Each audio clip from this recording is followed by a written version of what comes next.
हमारे जीवन के सबसे सुंदर गाना और हमारे बड़े भैया विजय भैया ये गाना लिखले बने और बहुत ही प्यार से गवैले रही। गाना रिलीज में रहुआ सबे सुन सकत नहीं। बाकी आए एगो भजन ओकर बाद हम सभी लोग गाएंगे फिर से। आप देख रहे हैं भवानी भोजपुरी के माध्यम से। ओ माई डोली चढ़ी जलाली सेवक घरवा ओही डोलिया के बघवा कहार दुनिया में शोर भइल बा। और बड़े ही प्यारे हमारे रवि जी और रवि जी से पहली बार मिलनी था।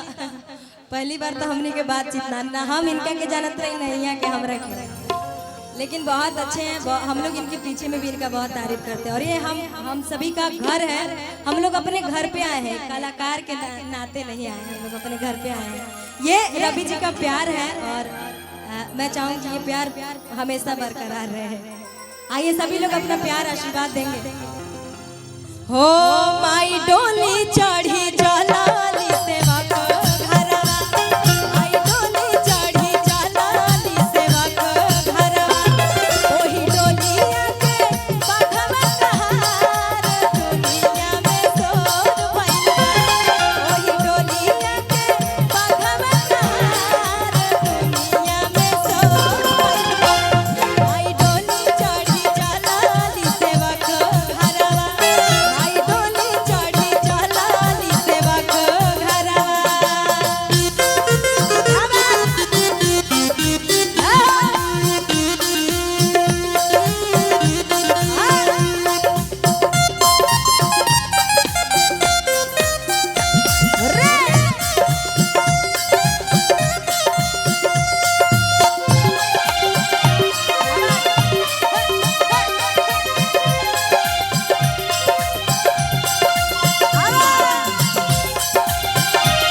सेंटर भवराजपुर रोड अंदर। तो आप सभी का प्यार ऐसे ही बना रहे। भैया के चरणों में बार बार प्रणाम है, वंदन है, अभिनंदन है। सोनू जी दिनेश भैया की तरफ से और बहुत बहुत धन्यवाद। आपके चरणों में बार बार प्रणाम है। आप ऐसे ही अपना प्यार आशीर्वाद बना रहे हैं। चरच में पागल बने देखी सब देवता, पवन भक्त माई के पीठा वाले होने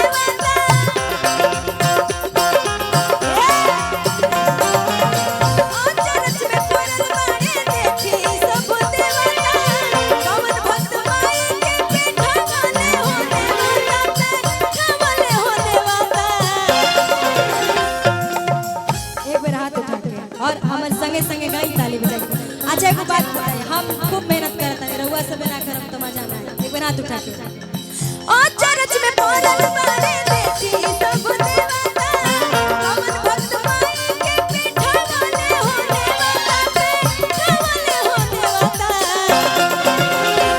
चल रूनू की झुनू की के चलेला बघवा चल रूनू की झुनू की के चलेला बघवा संगे संगे फेरो भैया रखवार दुनिया में शोर भइल बा संगे संगे फेरो भैया रखवार दुनिया में शोर भइल बा भाई डोली चढ़ी चलाली सेवा कर घरवा भाई डोली चढ़ी चलाली सेवा कर घरवा भाई डोली चढ़ी चलाली सेवा कर